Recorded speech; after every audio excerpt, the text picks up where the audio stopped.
Good afternoon, good morning, everybody, wherever you are in the world. I'm David Amos, a member of the Trusted Connectivity Alliance Communications team, and I'd like to warmly welcome you to today's webinar. Before handing you over to our presenters, there are a few housekeeping points I would like to quickly walk through. Firstly, all attendees will remain muted throughout this webinar to reduce background noise. If you are experiencing any audio issues, please don't hesitate to contact the organisers using the webinar chatbot function on the right-hand side of your screen. I'm pleased that today's webinar will also include a live Q&A.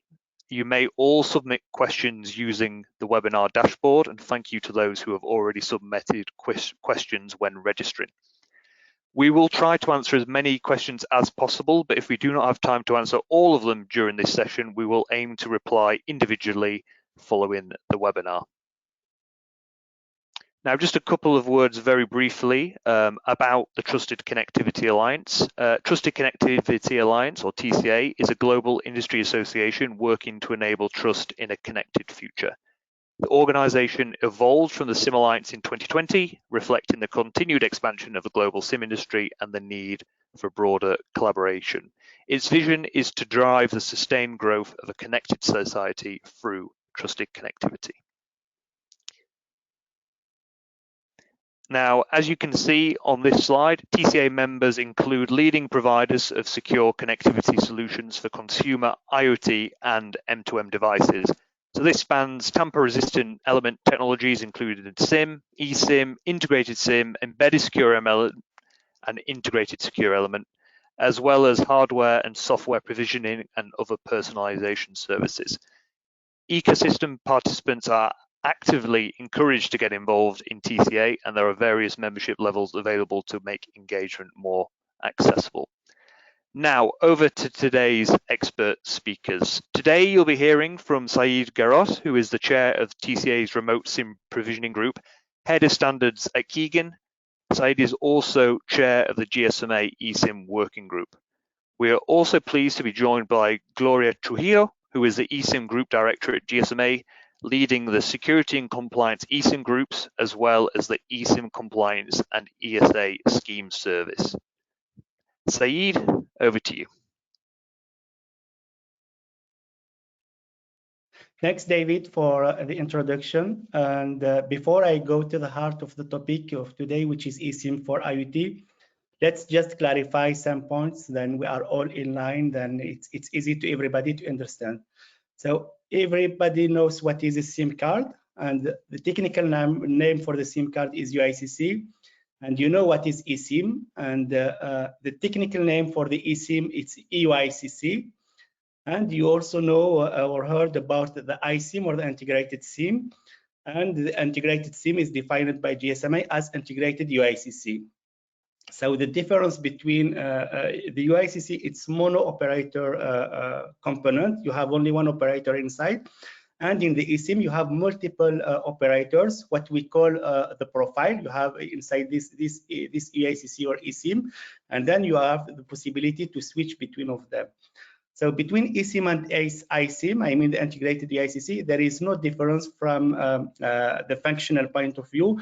The only difference is the form factor. So you see here for the iSIM, it's only this, it's inside the system on chip. So it's this small square you see here in the figure, what is the iSIM area.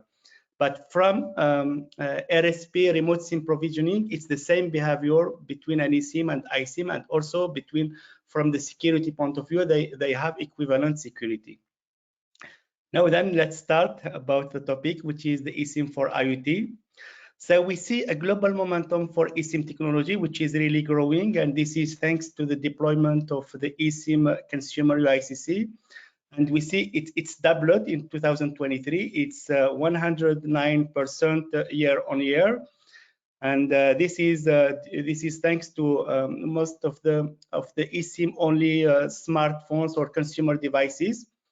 And we see that the future growth is expected to be boosted by smartwatches, the smartphones, and also the laptops. And we still see some growth, which is related to the M2M deployment. So there is an increase of 12% of the M2M platforms deployment.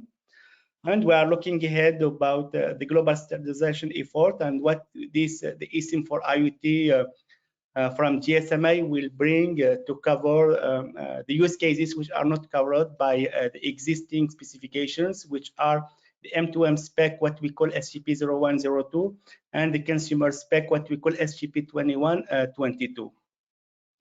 So why do we need really to have a new eSIM solution, the eSIM for IoT? It's because there are some new type of devices, and when we say new type of devices, it could be also new type of networks and the new type of power or power in terms of CPU or in terms of battery of those devices. Then we need them to cover this new kind of devices with a solution. It was not possible with the existing ones. For example, when you look at the M2M architecture, M2M architectural solution is based on SMS. And when you see the networks used in IoT for low power wide area networks like NB-IoT, you see that most of the NB-IoT networks are not deploying SMS because they don't need it. So then we need to have something alternative.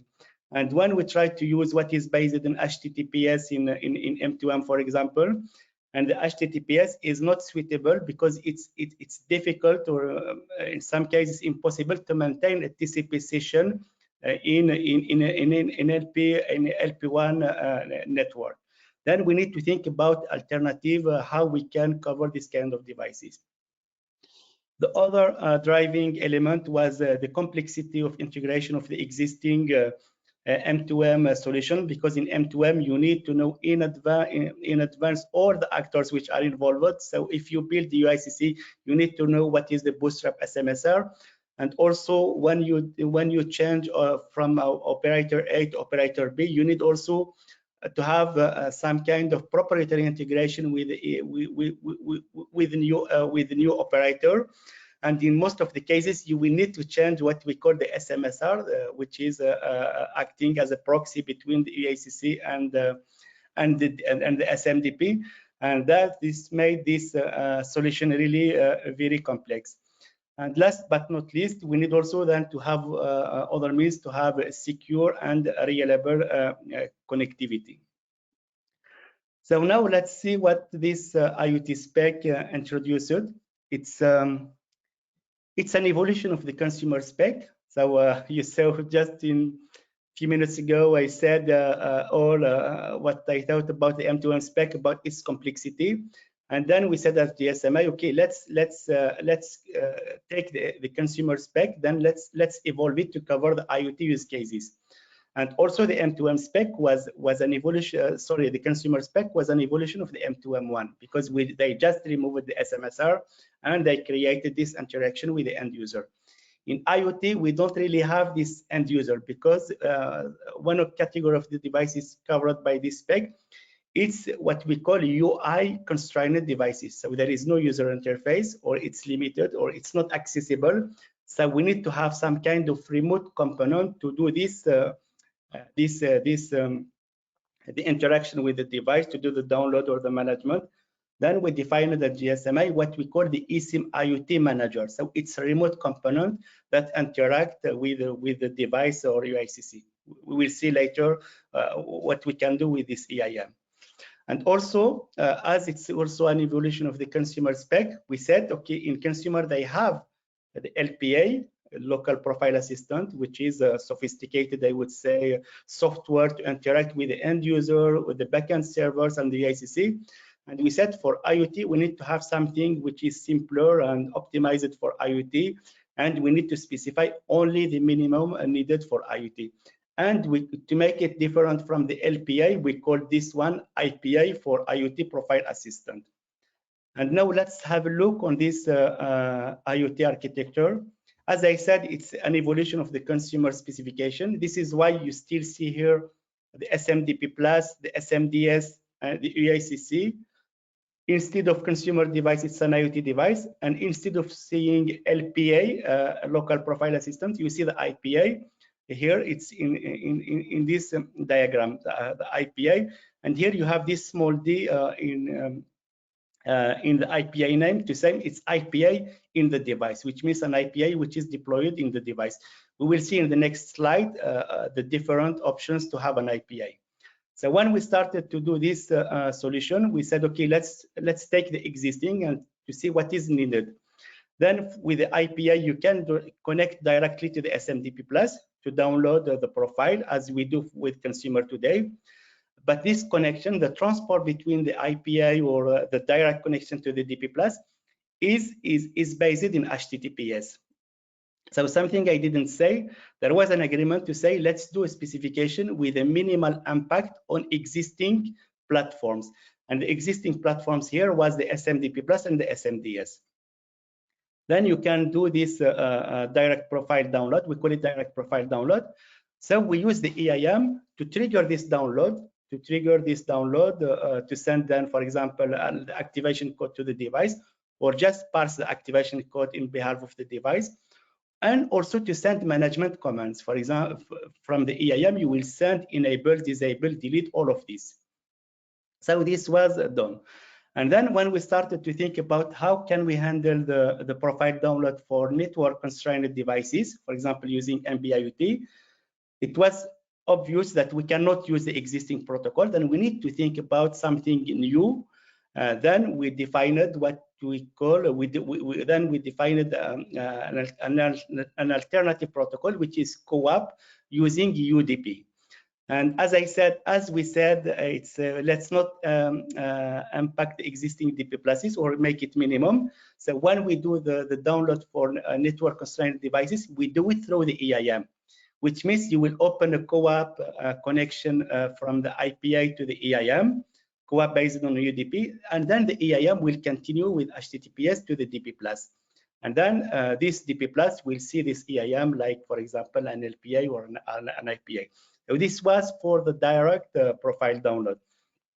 So we specified both co-op and HTTP. For the direct, it's only HTTP, but for the indirect, it's co-op and HTTP.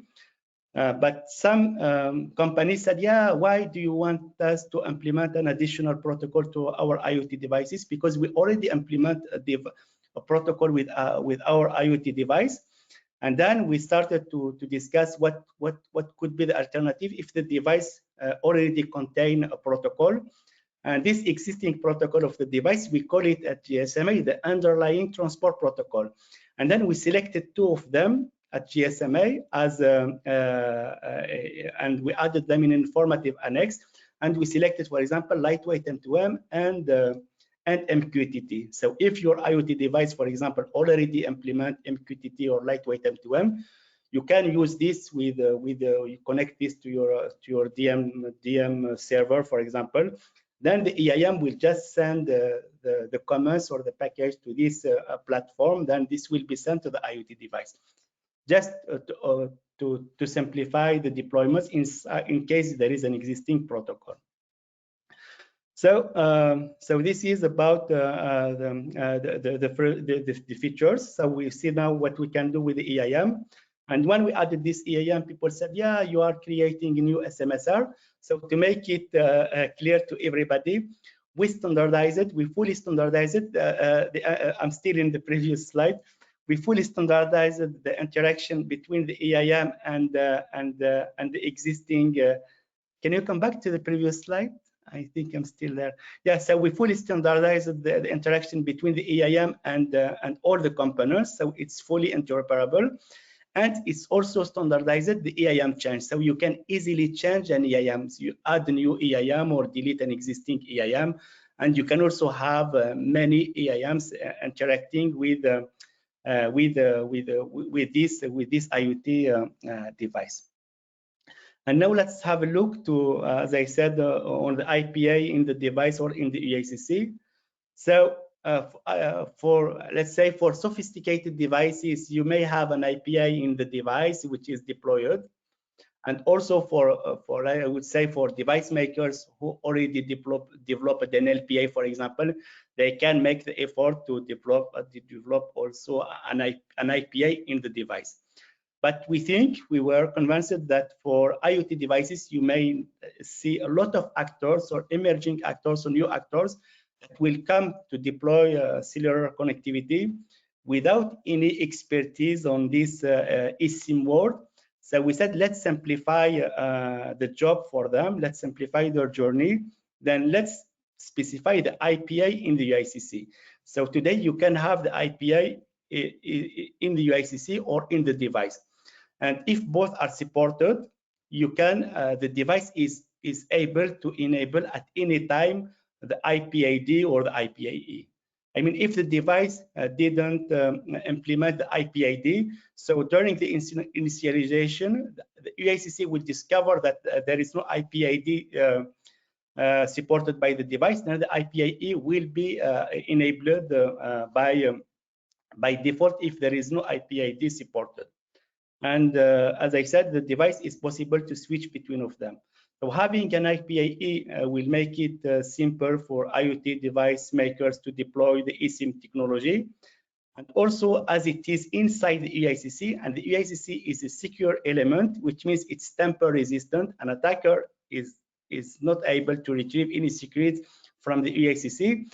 Then this IPAE has better security than the one that will be on the device. So it offers more security. And now let's have a look on the features proposed by SGP 32. So as we had this to consider the lightweight devices or the network constrained devices or the battery constrained devices, we defined what we call the IoT minimal profile, and this has been defined at TCA. So at TCA, we defined this as we did for all what we call the interoperable profile package. Then you can have this IoT minimal profile package, which is only 100 of bytes. Then you can use it when you are dealing with the network constrained devices.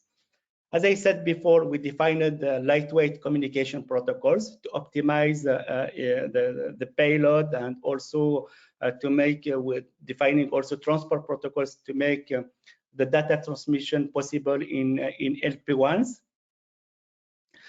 And we inherited all the features from the M2M, because in the M2M you have what we call the rollback and the fallback. So what is the rollback? When you enable immediately a profile and there is no connectivity with the newly enabled profile, you have to switch back to the previous profile. So this is the rollback. And we also specified the fallback, which is now it's fully specified. In M2M it was not fully specified, but in IoT we fully specified this, and even the interaction between the device and the UICC when there is a permanent or a loss of connectivity for a long period. So then it's possible to execute the fallback mechanism to enable what we call the fallback profile, and there is also a means to do a return from fallback, which means to come back to the previous profile. And there is also a feature which is inherited from M2M. It's the emergency call. So when there is an emergency situation, then the emergency call is the emergency profile is enabled. Then the emergency call is done using this emergency profile. We noticed also something when we were developing the specification. When we started to think about the IPAE, you need to open the channel to connect to the services by the operator. You need to have what we call the connectivity parameters, like the APN. So when you do it for the IPAE doesn't have access to the IPN list which is stored in the device, because it is inside the secure element. So then what we did, we added that the profile package needs to introduce the connectivity parameters from this operator. Then once the profile is enabled, then the IPAE will retrieve the connectivity parameters of the currently enabled profile. So this is done. And some companies said, yeah, but also some constrained IoT devices may not have the list. So even if we open the connection from the device, I mean using an IPAD, or the device, we need also to retrieve these connectivity parameters from the profile, because we may not have the full list. Then we also standardize the function which allows the device to retrieve the connectivity parameters from the UACC. And last but not least, it's the security. So all the components have a security certification program. So the UACC for IoT is also certified using what we call the protection profiles. So there is a version of the protection profile that includes the IoT UACC. The DP Plus is always secure, and there is also a requirement to secure the EIM. So there is this. And also there is an option to have the possibility to have your EIM SAS SM certified. Gloria from GSMA will detail all of this later. And something also which is important here, there is a strong end-to-end security between the UACC and the EIM. So the UACC will execute commands only when they come from an authorized and authenticated EIM. So now we are done with the features. Let's see the benefits for from this new specification, SGP 32. It reduces time to market, because if you deploy, if you need to develop one part of the component, I mean, if you are an UAM, you want to develop an UACC for IoT, you are just limited to this. You can just develop your UACC and then you can sell it to any vendor. In the past, in M2M, for example, when you develop an UACC, you need to know what will be the SMSR for this EIM during the manufacturing. But today, for the IoT, you can do it. You can have a bootstrap EIM, what we call associated EIM, or it could be blank without any EIM. Then you can do it later. So we specified in the standard what we call the add initial EIM, the way how you get the initial EIM, and also how to change it. And even also, if you are an EIM provider, you can just develop your EIM and you can say which options are supported by EIM, and then you can interconnect with any device and with any DP+. So this is really reducing the time to market, and as a consequence, it simplifies the deployment.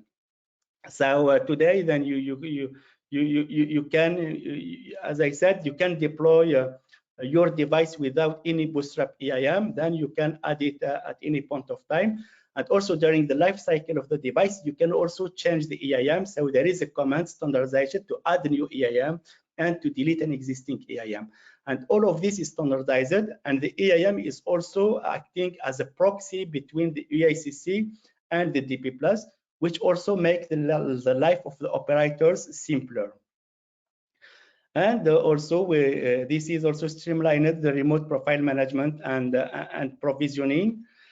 So we have all the functions which are standardized, how to do the enable, disable, delete, how to do, how we trigger the profile download, because we defined many modes using the activation code, using the default DP+, and using the default plus with immediate enable, or using, for example, an SMDS. There is also this possibility in the spec. Let's then have a look on the integration advantages for the industry. So it's clear automotive industries, I would say, started to adopt this, because it was the industry who implemented the M2M spec, and then they are eager to deploy this IoT specification. There is a lot of interest by the car makers to deploy this one. We see also this solution suitable for the smart metering, where they send only small message. So this is suitable for them, and having an EIM and having also the indirect profile download. And we see it also for logistics and asset tracking. Yeah, for this IoT spec. Gloria will give some other examples during her part of the presentation. So then this is the transition to hand over to Gloria. Thank you, Saib. Hi, everyone. So as per the previous introduction, my name is Gloria Trujillo. Within GSMA, I do manage the eSIM groups related with security and compliance. And we're going to go through the product compliance overview. And this part I call from specification to product on the market, because yes, of course, it's very important to specify the architecture, the requirements, the technical solution, the tests, and all of the different elements. But there is a journey between putting together all of those and having an agreement within the industry about how to put this together and when the product can be launched on the market. And we are at that critical path of where are we, when can I launch my product, etc. So before answering to that question, let's start with what is it that we've been doing and with the years to this point and to the point where we would be ready to see products on the market. So back in 2023, we saw the IoT architecture and technical specification. This is 31 and 32 version 1.1. On that same year, we also released the eSIM IoT security specification. These are called protection profiles. Said mentioned this before. And these are about the certification of the software within the UICC. This specification it can currently be used using the GSMA ESA scheme, which is a methodology to be followed with a number of laboratories and certification bodies to declare compliance to GSMA. We are working on evolving this to be also certified with common criteria, but I will talk about this later. Also in 2023, we saw the release from TCA UICC profile package, the IoT minimal package that Said mentioned before. This was done by TCA, and it is very important for GSMA since we've been relying on TCA putting together this template, this profile package template for our specification since the beginning. This is a very simple template that if followed, it can create profiles to be downloaded in the same way, equally an interoperability, in an interoperable way into any UICC on the market. So it is important for us to have this alliance with TCA, so this is possible. So that was also ready back in 2023 about the technical package. Then we also extended the GSMA security accreditation scheme, SAS for short, to cover also the requirements, operational and implementation requirements to cover eIM, as this is one of the potential solutions to declare compliance to the implementation and operational processes of the eIM to GSMA. Then in 2024, we also released this new version 1.2 that Said's been talking about, including the new features on the previous slides. We also saw the first SaaS eIM certified products. You can check this the list of available eIM products certified with SaaS on the gsma.com/SaaS webpage. And we are expecting to have released before the end of the year this protection profile that I mentioned before, but in this case certified with common criteria. This could be SGP 25 version 2.1. And with this, the vendors, the developers will have the opportunity to either choose to declare compliance to GSMA following the ESA scheme or the common criteria methodology. In 2024, what we are expecting to happen is to have the test specifications released. These are functional testing, compliant or linked with the requirements and the technical specifications in 31 and 32, and that by following it, you can demonstrate functional compliance to GSMA. These tests do not realize by themselves. This is just a piece of paper. So we count on the help and assistance of certain organizations that work with us to put together a certification program. One of those organizations is GCF and PTCRB, two different organizations. They put together the compliance program or the functional certification program for the LPAs, and in this case for the IPA. So these are the ones that we're gonna see coming up with these certification programs ready also beginning of next year. Equally, Global Platform also put together for the UICC a functional certification program to be followed for UICCs. They've done it in the past for M2M and consumer, and they are currently working on putting one together for UICC for IoT. In all of those cases, they follow the functional tests put together by GSMA that are also about to be ready and released beginning of 2025. When all of those elements that we've been working on over the years are ready, released, and published on the market, only then we can start accepting certified products on the market. So it is in 2025 when we are expecting to see EUICC certified EUICCs and compliance EIM and compliant EPA products on the market. But let's go step by step to see what is exactly the steps to follow or the journey, for example, the first case for an EUICC to go through. So an EUICC needs to follow a number of steps before declaring compliance to GSMA. This journey consists on hardware certification. For hardware certification, it is mandatory to demonstrate to hold a GSMA, a common criteria certificate for PP84. This is a protection profile certified with common criteria to the highest level possible for chips. Then we also accept for software certification either ESA certificates or common criteria certificates, and this needs to follow the protection profile that I mentioned before, PP25, that it is certified with common criteria as PP100.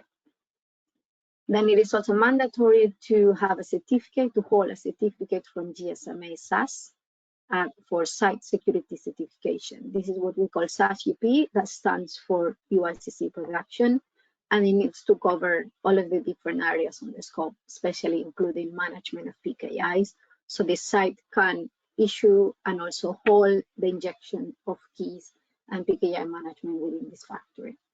Following up, the next step could be functional certification. For this, it is mandatory to hold a certificate from global platform that needs to contain not only the test from GSMA, defined by GSMA for EUICCs, but also the tests that are related to the TCA package that needs to be included in the scope of this certification with global platform. So again, here it's important that the developers or the vendors demonstrate the functional compliance of the products with a global platform certificate that also covers the testing for the TCA package. After all of these steps are completed by the developer or the vendor, they need to download the GSMA declaration forms from our GSMA webpage. They need to obviously fill it and sign it for us, send it to us. We, on our side, we verify that all of the information is correct, that all the certificate matches with the public information in the public web pages. And in case this verification results on a confirmation and verification of positive, we issue a GSMA confirmation of PKI issuance. With this, vendors or product vendors, they need to go to the GSMA certificate issuer, who would issue a digital certificate for these companies. We would also list those companies with the product names on our GSMA eSIM product database, which is available to GSMA members only. And then this product can be called certified products by GSMA on the market. But it is not only the UICC, the element that is important to certify. There are also new elements of the IoT ecosystem, as explained by Said. So let's go through the journey for those. And the first one of this is before jumping on that one, I'm going to stop a little bit more on the TCA. And as I mentioned previously, it is important for us that the technical specification package is followed, and also that the test related with that technical package is included as part of the functional certification with global platform. You can read more about this on this download button that you can see here, and ask our colleagues from Trust the TCA about that. So if we move to the next slide, here's now the journey of the EIM. Please, before jumping into this one, please note that this is still under development. We still have a couple of meetings to go before the publication of this that we're expecting to happen in January. So this is all under development. This is only based on the latest draft, but things may change between now and the publication. So in this case, this is the journey of the EIM. EIM stands for EUICC IoT Remote Manager. I just simplified for the title of this slide, and short is EIM. So the certification journey is slightly different. In this case, it needs to be demonstrated to GSMA, the implementation and operational security. One of the possibilities or the evidence that developers can use to demonstrate this to GSMA is SAS SM. SM stands for Server Manager. And but there are also equivalent methodologies or equivalent measures that can be used to demonstrate this to GSMA. This will all be included as part of the template that we would have ready at the beginning of next year. Something else that we would request from EIM of the EIMs would be a functional proof. For this, we would expect all of the vendors to rely on the GSMA tests that are going to be released beginning of next year, and to demonstrate by other self-testing or third-party test tool that they have completed all of those tests. We would request here some sort of proof, like a report, self-testing report or something. Even the third-party test tool, they generate a report. So that would be taken as evidence by GSMA to demonstrate that this step has been taken. As before, they will have to download the GSMA declaration form, send the forms to GSMA. GSMA would verify this information, and in this case, we could issue something that we call confirmation of compliance. There's no PKI associated to the EIM, hence this is called slightly different. On the other hand, what this EIM could hold is a TLS and a signing certificate. This can either be requested by any of the GSMA CIs, that's not mandatory, or by any other certificate issuers on the market. Then this product would be listed on the GSMA database, and they could be defined as compliant on the market. Again, the steps may change. This is still under development, but this is what we have defined so far in terms of compliance steps for EIM. So moving on, the other new entity on the ecosystem is the IPA. In this case, this is an example for the IPA-D. I saw there was some questions about IPA-E on that previously, but it's for the IPA-D, which is the one that would be inside the device. In this case, we would request the vendors to give us the details of the EMEI or the tag, and this is part of the GSMA database registration that the vendors need to go through, and so we can verify that indeed this device is appropriately registered within the GSMA register databases. Then they will have to declare functional compliance. For this, as I mentioned before, would rely on GCF and PTCRB, and they would have obviously to be used the GSMA test specifications that could be released beginning of next year. Then, as before, we will have to download the form, send it to GSMA, we would verify, and again here we would issue a GSMA confirmation of compliance. There is no associated digital certificate nor TLS or signing certificates for the IPA in the device. Therefore, this could be only listed inside the database, and they would get this confirmation of compliance, which they can use on the market to say that they are compliant with the GSMA. And that's all in terms of the journey for all of the different elements in the ecosystem that I talked us through before. And now moving on, we have some slides that I thought could be interesting for you. But before jumping to that, here's further information. So if you wanted to discover more about the GSMA compliance report, here is listing all of the different products that have been launched between 2017 and today on the market, declaring compliance with GSMA. This includes DP+, UICC, devices, etc. It's an anonymous report, but you will say in terms of numbers, the tendency and the trends that have been followed over the years in terms of compliance to GSMA declaration and product launch on the market. There is also an eSIM compliance consumer page, an M2M, and soon an IoT one to be, where you can follow, you can also read all of the different specs, you can trace the different links to download the declaration forms, and you can learn more about how this process really goes. If you have any comments or questions, you can always contact us on that email below, rspcompliance@gsma.com. And now on the eSIM IoT expectation and trends, I thought you could find it useful as well during this discussion today to talk about these expectations and trends. We are lucky enough in GSMA to have an amazing department called GSMA Intelligence. So if we jump to the next page, you would see how this department put together very interesting reports to the industry and that we use in most of our summits and seminars, and that delegates find it really well, they appreciate it a lot. So obviously this report's drawn out that eSIM is an important enabler of the IoT developments, but eSIM adoption is still low relative to its potential. What we have seen so far, and what these reports are showing us so far, is that the automotive eSIM is already mainstream in connected vehicles, and beyond automotive, single eSIM initiative rather than sector-wide deployments. That's what we pretty much seen. There are obviously new trends accelerating this adoption. One obvious one is the release of the new eSIM a specification for IoT, also the arrival of new IoT technologies such as 5G RedCap, growing range of IoT devices and eSIM product solutions on the market.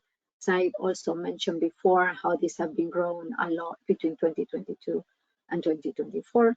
Also, the growing rollout of private networks, that's also helping on the growth and acceleration of eSIM, and the growing emphasis of eSIM as a technology that can support the sustainability imperative.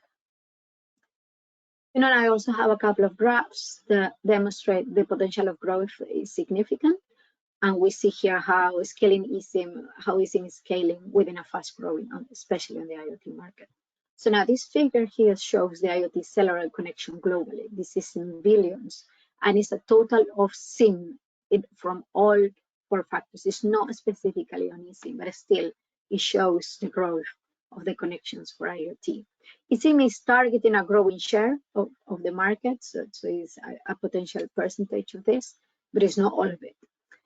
So we are expecting 2 new billion connections between this year and 2030, that's the current target, being China the biggest market with 4.3 billion connections expected by 2030.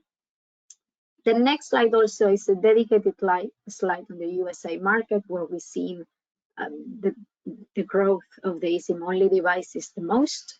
So on this market, particularly on IoT, this is the biggest market on IoT in the world so far, where eSIM and iSIM, we are estimating that would capture around 80% of the IoT market by 2030. Now, again, in terms of IoT cellular connection in the USA, in this case in millions, again, total number of eSIMs, we're expecting a growth between now and 2030 of 87%, which is very significant in our view. In terms of market share, this circle that you see, this pie on the right-hand side, is taken from the enterprise survey results, and we are expecting here to have 23% of the market covered with traditional removable SIMs, 40% covered by eSIMs, and 37% covered by integrated SIMs. So I think this is all very significant to all of you listening today, probably interested in the IoT. Unfortunately, I won't be able to tell you much about these statistics, but if you move on to the next slide, you can learn more about this in any of these QR codes. Either you can subscribe for the full eSIM content or exclusive eSIM bundles, and you can contact my colleagues and info@gsmaintelligence.com in case you have any questions. So forgive me, but I could skip any questions you may have in terms of these numbers because I'm not an expert, but I thought you may find it useful. But what I can tell you more about is that you can go and check our eSIM architecture video. This one is a little guy called eSimon. It is a really interesting and funny guy who can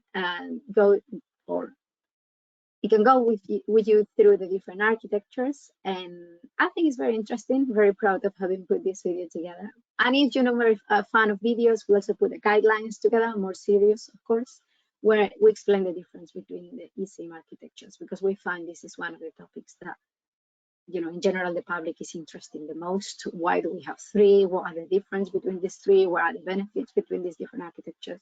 So we put together these guidelines to that. And if you have any question on any of this, you can always contact the RSP team, rspteam@gsma.com, and ask us questions about this. I think that's about my time.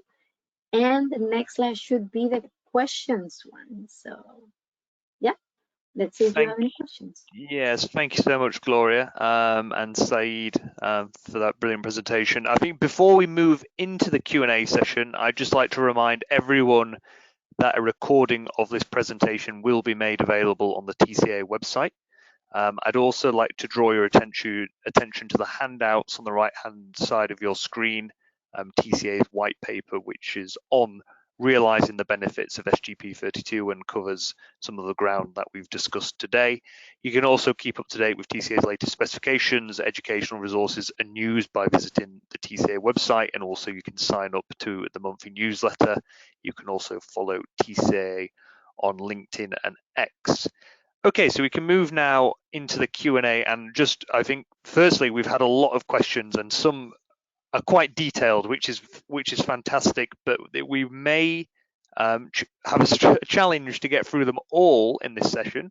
But I think what we will confirm is that we will follow up with everybody following this session and to provide you with answers. But I think in terms of kicking things off, and I think we'll maybe start with Saeed in terms of, we've had a few questions regarding the implementation. So to start off, Saeed, what impact will SGP32 have on the deployment of battery constrained devices? Yeah, thanks for the question. I will try to be very brief because we have a lot of questions. So for the battery constrained devices, today we defined many features, and I could list some of them. We already spoke about the IoT minimal profile, where we really minimize the data to be sent over the network. And we have also this support of co-op over UDP, where we also minimize the size of the data and the payload. And there is also the possibility, when you do the download from the default DP+ to immediately enable the profile. So you don't need to send a subsequent message to send the enable. And another optimization was when you send the management commands to the UICC, it's also possible, and this is new compared to M2M, to send many management commands in a single command. And then we think this will optimize the battery. And the other thing, I think, most important one, for the battery constrained devices, what you can do, it's a pull just to avoid to maintain a permanent connection between the device and the EIN. Okay, great. Thank you, Saeed. Let's keep on the topic of implementation, and this may be you again, Saeed. Are SGP22 EOICCs able to migrate to SGP32 ecosystems? What are the details to look for to ensure whether this is or isn't possible? Yeah, I think this will have an impact on the operating system, because you will need the way how to communicate with the external world. It's different. For example, when you send enable, disable in IoT, this is signed by the EIM, and in consumer, this is sent in clear from the device to the EAC. So this will have an impact, which means you need to implement those features for the IoT. Then you cannot just with a small upgrade. A small patch to upgrade the SGP22, you need to add the new features from IoT to this SGP22 UICC. Thank you. And I suppose keeping on the topic of the kind of the different specifications, Gloria, do we expect SGP32 to replace SGP02 M2M? Particularly in the automotive market in the future? No, we are not. We created the IoT specifications because there was a need to, to realize different use cases that were not addressed by the M2M architecture. But it was never the plan to supersede anything. We create specification as and when required by the market, without necessarily assuming that the previous one is going to be superseded. We keep on maintaining our M2M specification, as we will keep on upgrading the consumer and the IoT one as and when required by the industry. So no, one will not supersede the other. Thank you, Gloria. Okay, maybe we could shift pace a little bit to some of the testing and certification. And we got a lot of questions prior, which I know have actually been addressed by Gloria's presentation, which is fantastic. Just one question on this is, can you just provide guidance just to summarize and clarify when during 2025 you expect the specs process will be done, and do you have an estimate of when we'll start seeing the first certified commercial products getting into market?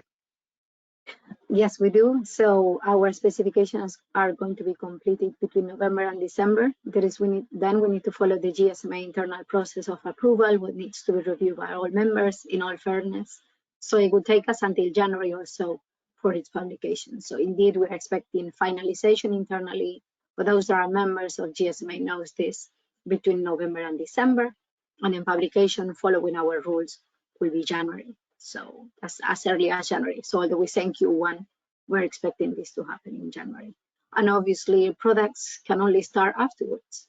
So I would expect those more advanced are already in contact with Global Platform, with SAS, and all of that to, start fulfilling all of these steps that I explained before. So yeah, very soon after January, when we would expect this to be ready. Thank you. And another kind of broad question around the overall EUICC certification journey. How does that adapt to integrated EUICC? It is the same. I think Said explained it very well at the beginning. For GSMA, an EUICC can either be discrete or integrated. So the security, the protection profile needs to take slightly different things into account. But for us, you will only have to declare, you need to follow exactly the same steps. And upon declaration, you just need to say whether you are declaring a discrete or an integrated. But the steps could be exactly the same, just slightly different when it comes to the certification of the chip and nothing else. We have some guidelines on that. Those are called SGP 08 and SGP 18 in case someone is interested. Thank you again, Gloria. Okay, just a question, Said, a more technical question on some of the specification features. The question here, SGP 32 mentions briefly MQTT, but it doesn't define a proper communication standard like eSIM. But why is that? So what we did, we started with the existing protocol, which was HTTPS. It was between the LPA and the DP+. We said, let's do this between the IPA and the EIM. So it was HTTPS. And then we said for constrained devices, let's add co-op. So we did this at GSMA. And this will work in a pool model, which means the client server, the IPA to the DP+. And this is the ES-IPA interface. And as I said during the presentation, if there is an existing protocol supported by the device management or IoT platform, then we can use it. Then we took the example of lightweight M2M and MQTT. So we don't need to define at GSMA which modes to be supported by MQTT and lightweight M2M, because lightweight M2M have different transport modes. Then you have this is done outside GSMA. The most important, lightweight M2M will take the EIM message as a package, just an object to transfer it to the device, and the device will handle it. And for MQTT, we defined the relationship between the IPA and to what we call the MQTT broker. So this is what is done in MQTT, and from the EIM to the MQTT broker. So there is nothing to add from the transport because MQTT is using HTTP. So I think what we did in the annexes, in the informative annexes, I think it's B1 and B2 is enough to deploy eSIM using lightweight M2M or even MQTT. Thank you, Sasi. And staying on specification features, another question here. Good to know the rollback and fallback features will be carried forward in IoT.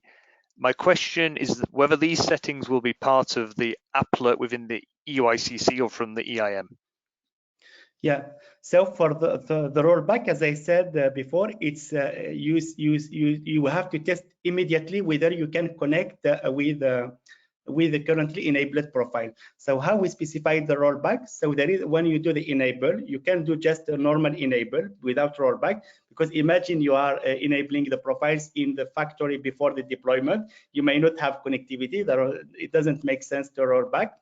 But when it's deployed, you can do enable with rollback. So when you do the rollback, what we see, the device, the EIC, will notify the EIM, and if it's impossible to reach this EIM, then we roll back. Then because I received this command from the EIM using the previous profile, it was okay, and now it's not okay, then I have to roll back, which means I lost the connectivity. And for the fallback, how it's specified, we said when there is a permanent loss of connectivity. And what is the permanent loss of connectivity? We don't know. This will depend on the use case, because if you are in flight mode, it's not a permanent loss of connectivity, it's a flight mode. And if you are crossing a tunnel, then you are crossing a tunnel, there is no connectivity. Then this will depend on the use case. And we said the one which is aware about the use case, it's the device maker. So then to execute the fallback mechanism, it's a request coming from the device. and what we standardize in the spec, it's IPA to the EACC. Then the IPA will say to the EACC, now you have to execute the fallback mechanism. So if it's an IPID, it's coming from the device, and if it's an IPAE, then in this case you need to implement this intelligence for the fallback at the EACC level. Then in this case it will be an applet. Brilliant, thank you, Saeed. Now I think we've probably got time just for a couple more questions. So back to certification, which has proven a popular topic today. Gloria, is there a register of the SGP 32 certified devices? Yes, it is internal for GSMA members only. Yes, we have certified devices declared to GSMA. Compliance is what we call them. Thank you. Okay, and I think that's maybe we've got time for. Yeah, I think we still got time for a couple more questions. Saeed, this came in early during the webinar. Can you use an EUICC with an IPA in a device with a legacy SGP22 LPA client? Can the LPA client then also download profiles to the EUICC?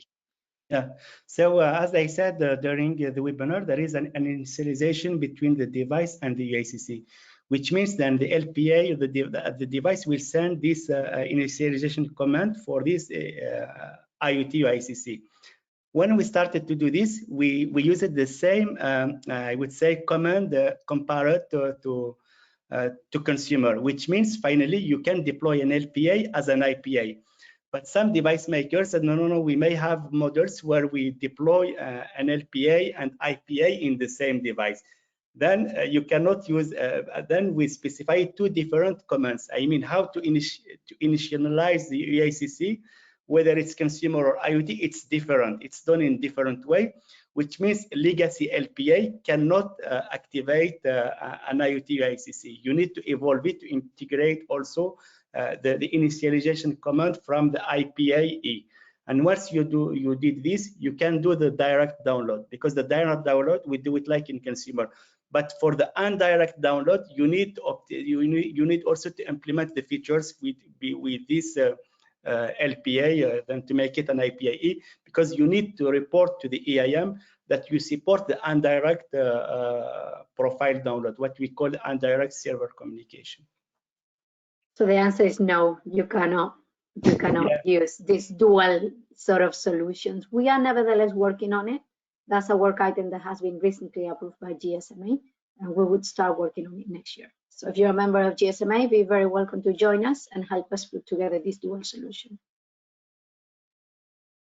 Okay, well let's take, we're at the hour, but we'll take one more bonus question. I think Gloria, maybe if you could close us out. Will IPAD certification be mandatory?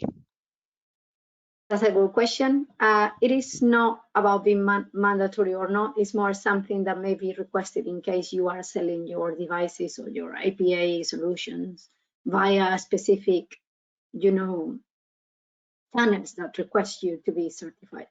So at the moment, it's a recommendation rather than something that is mandatory. But you may find some restriction on certain countries or some clients of yours more exhaustive than others. At the moment, it's just a recommendation, it's not mandatory. Okay, well, thank you very much both for your time today. We have now reached the end of our allotted time, so thank you to everybody for joining. Once again, if you have submitted a question that wasn't answered during today's session, we will work to get a written response via email. And also I'd like to draw attention to the various resources that were flagged by both Saeed and Gloria during the session as valuable sources to get more information on this topic. We would also really welcome and appreciate your feedback, and so if you could take a few minutes to complete the short survey that will pop up after this webinar, yes, as I say, that would be greatly appreciated. And if you have any further questions, you can submit those during that feedback. So thank you very much, everybody, and wishing you all a good day. Thank you. Thank you. Bye-bye.